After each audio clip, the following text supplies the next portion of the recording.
Video davomida Makaronning kelib chiqishi uzoq tarixga ega bo'lib, bu borada turli ilmiy va tarixiy qarashlar mavjud.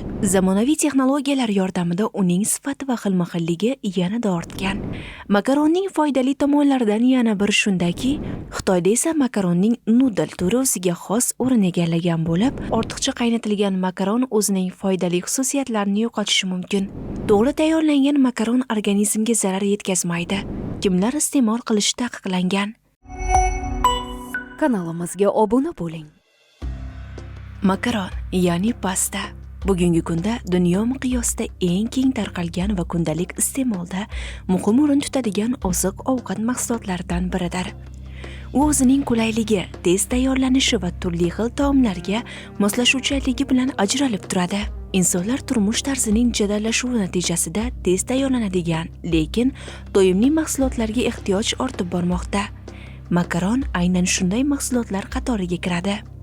Shu sababli u nafaqat uy sharoitida, balki restoran va oshxonalarda ham keng qo'llaniladi. Ayniqsa, Italiya oshxonasida makaron alohida o'rin tutadi va u yerda pasta tayyorlash o'ziga xos san'at darajasiga yetgan. Makaronning kelib chiqishi uzoq tarixga ega bo'lib, bu borada turli ilmiy va tarixiy qarashlar mavjud. Ba'zi tadqiqotchilar makaronni qadimiy Xitoy bilan bog'lashadi, chunki u yerda miloddan avvalgi davrlarda ham un mahsulotlaridan tayyorlangan uzun shaklli taomlar iste'mol qilingan. Boshqa manbalarda esa makaronning zamonaviy ko'rinishi aynan Italiyada shakllangani ta'kidlanadi. Tarixiy rivoyatlardan biriga ko'ra, sayyoh Marco Polo sharqdan qaytgach, bu mahsulotni Yevropaga olib kirgan va u keyinchalik keng tarqalgan. Hozirgi kunda esa makaron ishlab chiqarish sanoati yuqori darajada rivojlangan bo'lib, zamonaviy texnologiyalar yordamida uning sifati va xilma-xilligi yanada ortgan. Makaronning tarkibi asosan bug'doy unidan iborat bo'lib, inson organizmi uchun muhim bo'lgan uglevodlarga boy hisoblanadi. Uglevodlar esa energiya ishlab chiqarishda asosiy rol o'ynaydi. Shu sababli ushbu mahsulot jismoniy faol odamlar uchun juda foydali oziq-ovqat hisoblanadi. Bundan tashqari qattiq bug'doydan tayyorlangan makaron tarkibida tolalar, ya'ni kletchatka mavjud bo'lib, ular ovqat hazm qilish tizimini to'g'ri ishlashiga yordam beradi. Bunday mahsulotlar ichak faoliyatini yaxshilaydi va organizmdagi zararli moddalarni chiqarishga ko'maklashadi. Makaron yana shunisi bilan ahamiyatliki, u boshqa oziq-ovqat mahsulotlari bilan oson uyg'unlashadi. Masalan, go'sht, baliq, sabzavotlar, pishloq va turli xil souslar bilan birga tayyorlanganda, u yanada mazali va foydali taomga aylanadi. Shu jihatdan u muvozanatli ovqatlanish uchun ham mos keladi. To'g'ri tayyorlangan makaron organizmga zarar yetkazmaydi. Aksincha, energiya beradi va kundalik faoliyatni qo'llab-quvvatlaydi. Shunga qaramay, uni haddan tashqari ko'p iste'mol qilish ayrim salbiy oqibatlarga olib kelishi mumkin. Ayniqsa, oddiy, qayta ishlangan oq undan tayyorlangan makaron tez hazm bo'lib, qondagi shakar miqdorini oshiradi. Bu esa uzoq muddatda qandli diabet rivojlanish xavfini oshirishi mumkin. Bundan tashqari, yuqori kaloriyali souslar bilan birga iste'mol qilingan makaron vazn ortishiga sabab bo'ladi. Shu bois, sog'lom ovqatlanish qoidalariga amal qilish, ya'ni porsiya miqdorini nazorat qilish va sifatli mahsulotlarni tanlash muhim hisoblanadi. Makaronning foydali tomonlaridan yana biri shundaki, u uzoq vaqt davomida saqlanishi mumkin. Quruq makaron maxsus sharoit talab qilmaydi. Uni uzoq muddat davomida saqlab, kerakli paytda tezda tayyorlash mumkin. Bu esa uni qulay oziq-ovqat mahsulotiga aylantiradi. Shu bilan birga uning narxi nisbatan arzon bo'lgani uchun turli ijtimoiy qatlamdagi insonlar uchun ham mos keladi. Dunyo miqyosida makaron iste'moli juda yuqori bo'lib, ayrim davlatlar bu borada yetakchilik qiladi. Masalan, Italiya aholisi makaronni eng ko'p iste'mol qiladigan xalq hisoblanadi. Bu mamlakatda ushbu mahsulot nafaqat oddiy taom, balki milliy madaniyatning ajralmas qismi sifatida qadrlanadi. AQShda esa makaron turli tez tayyorlanadigan ovqatlar tarkibida keng qo'llanadi va u kundalik ovqatlanishning muhim qismi hisoblanadi. Rossiya va Turkiyada ham u keng tarqalgan bo'lib, arzon va to'yimli mahsulot sifatida qadrlanadi. Xitoyda esa makaronning nudel turi o'ziga xos o'rin egallagan bo'lib, u turli milliy taomlarda keng ishlatiladi. Makaronning yana bir qiziqarli jihati uning shakllarining xilma-xilligidir.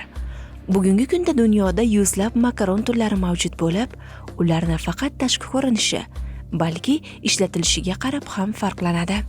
Masalan, uzun va ingichka spagetti ko'proq sosli taomlar uchun mos bo'lsa, naycha shaklidagi penne turi ichiga sos singdirish xususiyatiga ega. Spiral shaklidagi fusilli turi esa ko'proq salatlar va aralash taomlar uchun ishlatiladi. Bu xilma-xillik makaronni yanada qiziqarli va universal mahsulotga aylantiradi. Bundan tashqari uni to'g'ri pishirish ham muhim ahamiyatga ega. Uni al dente holatda tayyorlash, ya'ni biroz qattiqroq qilib pishirish tavsiya etiladi. Bunday holatda makaron asta-sekinlik bilan hazm bo'ladi va organizmga foydaliroq hisoblanadi. Shu bilan birga ortiqcha qaynatilgan makaron o'zining foydali xususiyatlarini yo'qotishi mumkin. Kimlar iste'mol qilishi taqiqlangan? Makaron odatda ko'pchilik uchun xavfsiz va foydali oziq-ovqat hisoblanadi.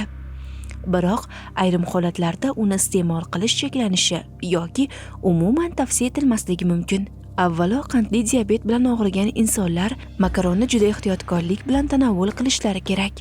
Chunki oddiy oq undan tayyorlangan makaron qondagi shakar miqdorini tez oshiradi va bu kasallikka salbiy ta'sir ko'rsatishi mumkin. Bunday holatda to'liq donli, ya'ni butun bug'doyli makaronni oz miqdorda iste'mol qilish yoki shifokor tavsiyasiga amal qilish muhim hisoblanadi. Shuningdek, ortiqcha vazn yoki semizlik muammosi bo'lgan insonlarga ham uni ko'p iste'mol qilish tavsiya etilmaydi. U yuqori kaloriyali mahsulot bo'lgani sababli ko'p miqdorda iste'mol qilish vazn yanada ortishiga olib keladi. Ayniqsa, yog'li souslar bilan birga iste'mol qilinganda uning kaloriyasi yanada oshadi. Ba'zi insonlarda bug'doy oqsili, ya'ni glutenni hazm qilish bilan bog'liq muammolar kuzatiladi. Bunday holat seliak kasalligi deb ataladi. Ushbu kasallikka chalingan insonlar uchun oddiy makaron iste'moli qat'iyan man etiladi. Chunki u ichak faoliyatiga jiddiy zarar yetkazishi mumkin. Ular uchun maxsus glutensiz makaron turlari tavsiya qilinadi. Bundan tashqari, oshqozon ichak tizimi kasalligi bilan og'rigan ayrim bemorlar ham makaronni cheklangan miqdorda iste'mol qilishlari lozim. Masalan, gastrit yoki oshqozon yarasi mavjud bo'lsa, noto'g'ri pishirilgan yoki og'ir souslar bilan tayyorlangan makaron holatni yomonlashtirishi mumkin. Yana bir toifa kam harakatli hayot tarzini olib boradigan insonlardir. Agar inson jismoniy faol bo'lmasa, lekin ko'p miqdorda makaron iste'mol qilsa, bu organizmda ortiqcha energiya to'planishiga va turli kasalliklar rivojlanishiga olib kelishi mumkin. Shu sababli bunday insonlar makaron iste'molini nazorat qilishlari kerak. Umuman olganda ushbu mahsulotni to'liq taqiqlashdan ko'ra, uni to'g'ri tanlash va me'yorida iste'mol qilish muhimroqdir. Har bir inson o'z sog'lig'i holatidan kelib chiqib, ovqatlanish ratsionini shakllantirishi va zarur bo'lsa, mutaxassis tavsiyasiga amal qilishi lozim. Xulosa qilib aytganda, ushbu mahsulot insoniyat hayotida muhim o'rin egallagan oziq-ovqat mahsuloti bo'lib, o'zining to'yimliligi, qulayliligi va keng tarqalganligi bilan ajralib turadi. U turli xil taomlar tayyorlash imkonini beradi va kundalik ovqatlanishda muhim ahamiyat kasb etadi. Biroq, sog'lom turmush tarzini saqlash uchun uni me'yorida iste'mol qilish, sifatli mahsulotlarni tanlash va to'g'ri tayyorlash zarur.